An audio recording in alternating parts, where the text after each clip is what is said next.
Today I am proud to announce yet another donation towards my noble cause. But first, I have a few words.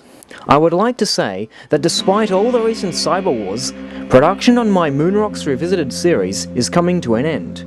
I have only one film left to complete. We're definitely looking at over 8.5 hours of documentary. It is ironic that just about a month ago, certain critics alleged that I was trying to swamp my opponents out of the game and then claim victory. In recent events, it became clear that they are again attributing their own foibles to their opponents. In July 2007, I released a 6-part video series to YouTube called Flagging the Gems. The series proved that the Apollo 10 television transmissions showing the Earth viewed far away were in fact pre-filmed and then edited together, as was evident by cunts plaguing the raw video footage despite running synchronized to uninterrupted audio. My series also showed that pieces of footage which the ground-to-air communications transcript confirms to exist, was absent on the Spacecraft Films DVD set despite sold as being complete. Shortly after this video was posted, Mark Gray of Spacecraft Films filed DMCA takedowns and got my old account suspended. I started up my current account to repost my videos, and Gray filed another 2 takedowns against 2 of my videos. The telecast propagandists wish they kept to themselves, and part 1 of the telecast propagandists pretend to love. These 2 videos consisted only of an Apollo 11 telecast that has been exploited misleadingly by trolls.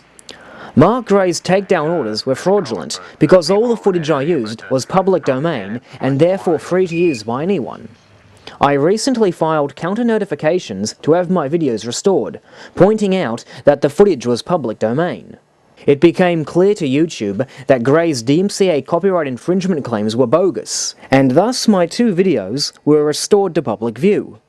If there was anyone the propaganda should go after for DMCA abuse, it is clearly Mark Gray. Yet after my videos were falsely removed, they hyped and gloated about it, alleging things like, I hurt my case by using copyrighted material to defame its owner. This is a classic example of the pot calling the kettle black. I swore from the very beginning that I would never flag anyone's videos for whatever reason, no matter how dishonest or offensive they are. However, certain trolls turned out to be considerably more hostile than I could ever have anticipated. What certain trolls did was nothing short of using my copyrighted material to defame and antagonize, and YouTube agreed that my reporting of them was justified. After they were removed, I uploaded 2 videos explaining my decision to report them, and judging by the votes, the vast majority of YouTubers supported my actions. But soon afterwards, one of them was removed as inappropriate, supposedly because I tried to release an opponent's private identity. This is false. My video contained no personal information that the said individual had not already released themselves. It turns out my video was flagged out of tit for tat by a third party. He sent me an email admitting to it. The latest person to try and use my copyrighted material for defamatory and harassment purposes continued to propagate these false charges about me long after the truth was explained to him.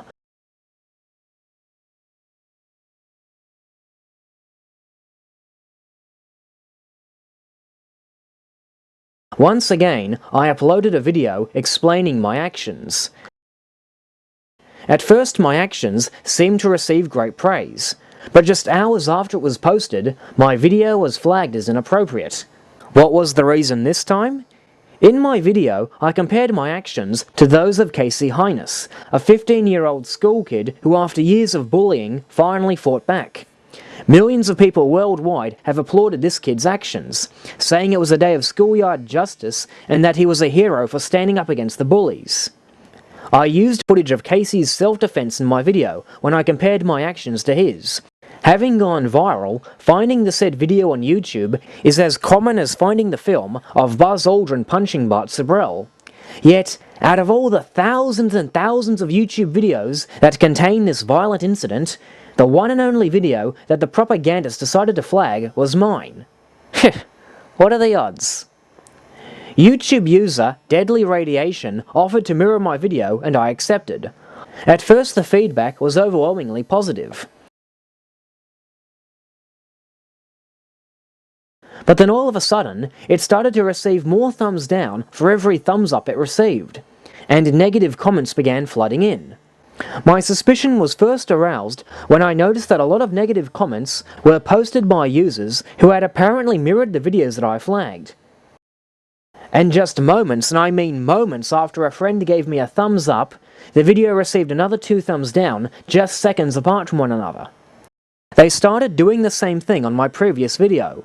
It quickly became obvious that the trolls had resorted to using sock puppet voting. I think YouTube user Urinko Hirv put it best when he said, "Whoa, Apollo Support Camp has made a few voting accounts. Is that mature game, guys? I don't think so." I also noticed that one of the frequent critics was trying to impersonate one of my friends. And yes, he too mirrored these libelous videos. What were they saying earlier about trying to swamp critics out of the game and then claim victory? Oh, and did I mention that the person spearheading this cheap shot is the same individual who threatened me with DMCA takedowns after I exposed that he was vandalizing Wikipedia for defamatory purposes? He posts his real name all over the internet, wherever he roams, including for some time YouTube. And when he tried to get his uploads restored to YouTube, they rejected his bogus counter notification. And yet, after all this, he has the gall to mirror the videos, alleging that I released his, quote, personal information, and that my charges against him were bogus. And of course, he tries to get as much mileage as he can out of the sock puppet voting. We are simply not dealing with honest people. Now to the subject of today's video.